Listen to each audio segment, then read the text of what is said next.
Magandang araw po sa inyong lahat mga kababayan at welcome back dito po sa ating munting channel Pinas News Review, kung saan nare-reviewin po natin ang mga mahalagang balita dito sa Pilipinas.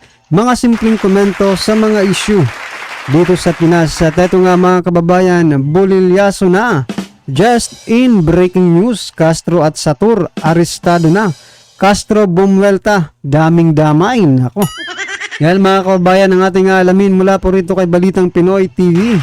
Nasa description po ang full video link ng video ito. Subscribe na po kayo.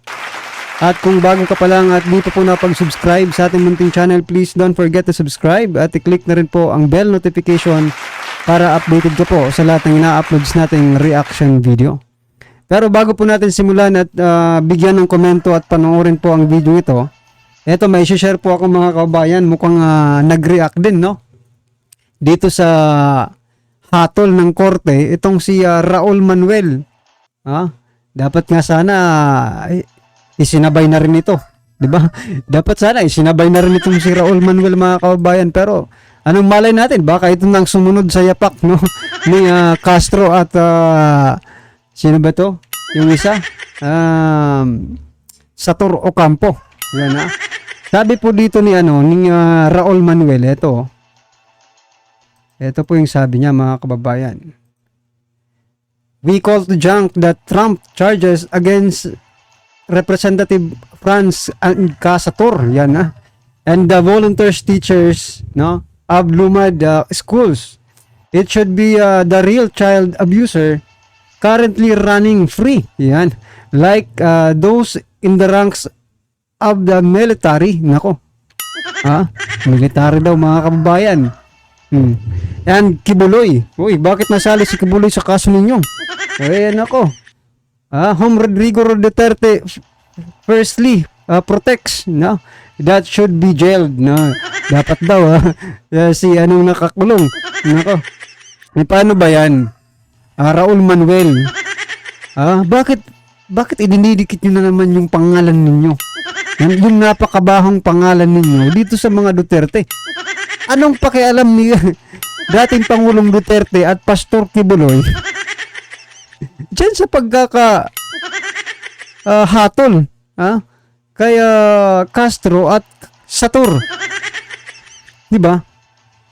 Talaga kasi may plano po silang tumakbo. Senatorial slate mga kababayan, wag po natin kalilimutan. Baka po makalimutan natin itong senatorial slate ng Makabayan Block. Nako. Kasi isipin mo, napakalayo na Wala na po sa posisyon si Presidente Duterte, no? Pero pilit pa rin po nilang kinokonekta. Yung hatol ng korte kay Franz Castro at Satur Ocampo. Uy, bumising ka naman Raul Manuel. Ito pang sabi niya mga kababayan, ko lang. Hindi na Ito sabi niya dito, heroes not criminals. Nako, sabi niya heroes daw. Mga hero daw itong si Castro at si Satur Ocampo. Palakpakan natin. Hero pala ang mga ito, hindi pala ito mga criminals mga kababayan. Pero bakit ganun ang naging desisyon ng korte? Ibig sabihin may mga ebidensya. Kasi 'di ba ang korte nagbabase po yan sa mga ebidensya at hindi po sa mga haka-haka at salita tulad ng ginagawa ngayon ni Raul Manuel, 'di ba? Na sinasabi niya yung mga military, si Kibuloy, si Duterte, no? Ay may kinalaman. Parang ganun yung gusto niyang sabihin 'di ba? Bakit daw malaya ang mga ito? Ito tuloy na mga heroes na tinatawag niya, heroes pala ang Makabayan Block. Diba? Palakpakan po natin kung hero mga pala ito. Kayo ba mga kababayan, naniniwala ba kayo na si Franz Castro at si Satur ay Satur Ocampo, no? Ay heroes at hindi criminals base po sa desisyon ng korte? Hanggang ngayon pala, tulog pa ito Alam niyo, napakatalino naman ni Raul Manuel, di ba? Nag-aral sa isang iginigalang, inirespeto na paaralan. At graduate ng may award pa. Pero bakit ganito pinagsasabi? Sa bagay, may mga ambition po kasi sila mga kababayan. Sabi ko nga po kanina, ambition po nila ang makapasok may makapasok sa kanilang senador. Diba? O kaya pag Makabayan Block po ang i-block nyo na. I-block nyo agad mga kababayan at wag na nating pahintulutan pa. Na makapasok ang mga ito sa mataas na posisyon. Nako. Delicades po yung kabataan natin dito. So yan mga kababayan, yan po yung sinasabi ni dito ni Raul Manuel. Pilit niya pong kinokonek yung nangyari sa kanilang grupo dito sa military, kay Kibuloy at saka kay Duterte. Nako naman. Parang muna, Raul Manuel, tumigil ka na. So ito mga kababayan, sama-sama sabay-sabay po natin pakinggan, panoorin at bigyan ng komento ang video ito. Ito na po. Hinggil po dun sa yung pagdadala nila, no? Ng mga bata sa Talaingod at Davao del Sur. At Davao yung Talaingod? Baka Davao del Norte. Okay. No? Tinitignan ko yung Philippine Daily Inquirer. Ewan ko kung nagbago na ngayon, inquirer.net. Tignan natin kung kinover na nila tong pagiging guilty. Kaya nag-alanganin ako eh. Sabi ko, ano kaya to? Fake news kaya to na guilty na sila Franz Castro kasi wala sa ibang dyaryo eh. Tignan nyo. Hindi mo talaga mapagtitiwalaan eh. Hanggang ngayon, wala pa rin sa dyaryo natin. Ito po, isa sa pinakasikat na dyaryo, wala pa rin po. Yung guilty. Samantalang, ganito po sila. Wala. Mas importante pa dito sa mga dyaryo natin, yung ideklara na persona non grata si Pura Luca, persona non grata sila Labador. Pero ito, importante po ito eh. Mahalagang balita eh. Ganun po sila eh, no? Yung media talaga hindi mo na pagtitiwalaan. Parang may tinatago. Isa lang talaga media yung Isa lang talaga yung media na nakabalita kagad. Ito po yung SMNI. Napilit. No? Sinasabihan pa na sila pa yung fake news. Okay, ito po ang balita dyan, no? Mula po sa SMNI. 4 hanggang 8 taon na pagkakakulong ang ipinataw na parusa ng mababang hukuman laban kina Activities Congresswoman Franz Castro, dating congressman.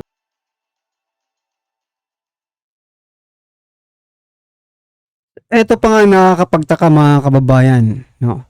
Di ba itong Makabayan Block talagang sila eh? Di ba pag inaapi po ang masa, no? Doon po sila pumapasok. Pero sa panahon po ng administrasyon ni PBBM, parang wala tayong naririnig kahit di ba? Ito opinion ko lang ito mga kababayan. Di ba kahit konting pagtaas lang ng kuryente, ng presyo ng gasolina, pero ngayon nagtaasan na lahat. Wala silang tahimik po sila. Di ba? Tahimik po sila, wala silang ginagawa. Minsan talaga maiisip mo, makabayan ba talaga ang mga ito? Di ba? Kasi nung panahon ni PRRD, hindi naman ganito ka grabe yung mga bilihin, no? Hindi ganito kahirap yung sitwasyon ng mga Pilipino. Pero nag-aano sila? Nakakapag-rally pa rin sila, di ba? Nakakapag-voice out pa rin sila ng damdamin ng masa. Di ba? Pero ngayon wala tayong naririnig eh. Kaya malamang sa malamang, kung for example lang, wag naman sana pahintulutan, no? Pag ito po ay nanalo bilang mga senador, ay nako, wala tayong mapapala dito.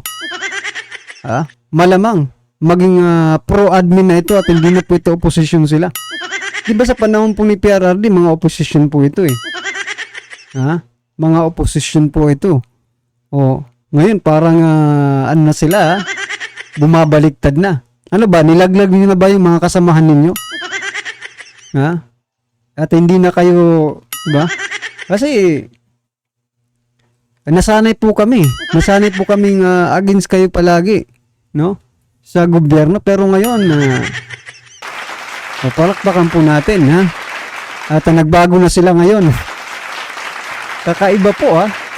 Sa Toro Ocampo at iba pa matapos napatunayang guilty sa paglabag sa Special Protection of Children Against Abuse, Exploitation, and Discrimination Act. Ito po ay batay, napatunayan po sila nagkasala. Sino ba yung judge? Tagum City Regional Trial Court. Kaugnayan po to yung sa 2018 na ibiniyahe po nila yung 14 na minor de edad. Minor de edad, binahe nila. Papunta sa Talaingod, Davao del Norte. Nauna dyan, hindi, galing sa Talaingod, di ba? Dinala yata sa Cebu yan. Dapat pati po yung nagkup-kup, yung mga pinuntahan. Alam ko yung mga pari ang pinuntahan ng mga yan. Okay. Nauna dyan ay binasura rin ng Korte ang depensa ng mga akusado na bahagi ng kanilang educational mission ang ginawang recruitment sa mga minor de edad. Grabe yan nasaksihan natin, no? Tapos yung magre-rescue, yung i-rescue yung mga bata mismo, yung galit sa mga magre-rescue yung pulis. Nakasama na yung mga magulang. Grabe po yung impluensya ng mga to. Paano mo sasabihin na educational mission yun? Hindi naman pumayag yung mga magulang. Di ba? Talagang re-recruitin na nila yung mga kabataan na yun. Yun po yun. Educational mission, kayo pupunta ron sa lugar para kaya yung mga bata talagang ang tatapang na nun. So, grabe po pala yung educational mission nila mga kababayan kasi mga bata yung pupunta sa kanila. Or, di ba, kasama nila yung mga bata. Instead, di ba, pag sinabi po natin mission, kayo po na magkakandak ng educational or medical mission, kayo po ang pupunta doon sa lugar. No? Pag sila po ang kinuha ninyo, ibang usapan po yun mga kababayan. Diba? Lalo na kung mga galit at hindi alam siguro ng mga magulang. Ha? Iba po yung iba po yung pagkakaintindi nila ng mission. Ha? Dapat kasama pala mga bata siguro yung nag-educational mission. Parang nag-field trip siguro mga kabayan, di ba? So yan. Huwag po natin kalimutan na ang mga kabayan block po ay magkakaroon ng senatorial slate at sinabi na po nila yan. Ewan ko lang kung matutuloy pa yung kanilang leader, no? Kasi yung gumaganap na leader ngayon ay si Franz Castro. Paano ba yan si Franz Castro mga kababayan? Nahatulan na. Ibig sabihin makukulong po ito, no? Makukulong po kaya? Yan nga po yung tinatanong ko kung makukulong ba talaga. Kasi 'di ba, once na ikaw ay guilty, kulong na ang kasunod niyan. Pero ba mag-aapila daw sila, mga kababayan. Tingnan natin. Tapos tatakbo pa. Bilang senatorial candidate. Nako naman, ang lalakas ng loob, mga karibin natin, alams na. Pag ito po ang nakita ninyo, alams na po, dire-diretso na po ito. Huwag nyo nang hugasan. Buhusan nyo na lang. Yung mga ito. Nako. Kasi pag may nanalo sa kanila, kahit isa lang, mga kababayan, lalakas ang mga loob nito. Mas lalakas pa ang loob ng mga ito. Sa bagay, ngayon kasi nakasandal sila sa pader. Diba? Yung Makabayan Block. Nagagamitan kasi sila ngayon ginagamit sila ng nasa taas o ginagamit nila yung nasa taas. Yun po yung totoo, di ba? Ginamit silang pang-atake sa mga Duterte. Sila naman ginagamit para makapag exposure, di ba? Exposure para makilala sila ng mga taong bayan. Pero wag po kayong pakakampante. Marami pong baka kasi yan po yung ko kinakabahan ako mga kababayan, baka may makapasok sa kanila at lumaki ang mga ulo ng mga ito. Well, anyway mga karibin natin, ano man po ang inyong reaksyon patungkol po sa video ito. Sana nga po, no? Si Raul Manuel, sana rin, masampulan rin at sumunod dito sa kay Castro at sa tour. Diba? Marami sigurong matutuwang kababayan natin pag nangyari yan. Nako po. Well, anyway mga karibin natin, ano man po ang inyong reaksyon, komento or kritisismo patungkol po sa video ito. Comment lang po sa baba para at least alam po ng ating mga kababayan ng inyo pong opinion patungkol dito. Right? Maraming salamat po.